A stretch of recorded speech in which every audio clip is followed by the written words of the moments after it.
So you see this mother and child right there?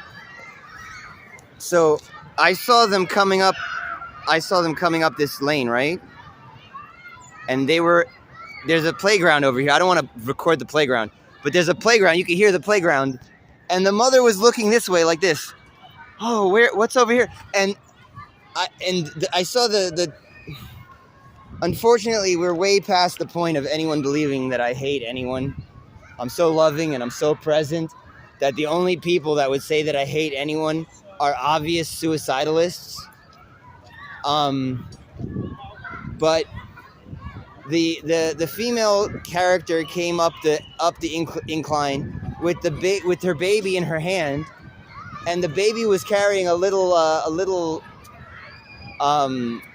lunch bag, because it was more important to accuse me of being unreal and dead because I'm not willing to join the schizoid spy game of life.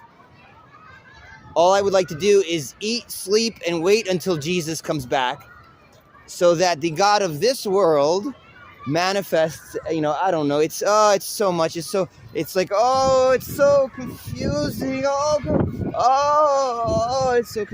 Anyway, the first thing I noticed was that she was an ugly female with a child. And then I looked at the child, like the child would be sad to be with an ugly mom, but the child was like non-personed. The child was dulled to the experience and just walking with a little food bag in their hand.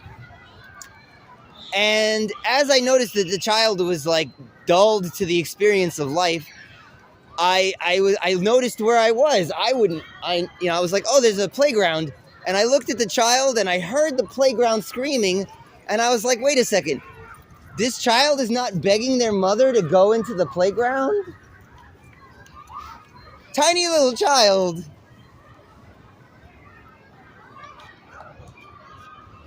It's kind of like when the fat guy was asking me for a hot dog and it took me like 12 hours and some graffiti that was religious for me to realize that he was a fat ass asking for a wiener.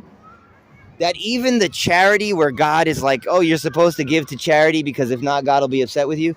Even the charity that I was failing at being charitable was just a fat ass asking for a wiener. Ugh. Anyway.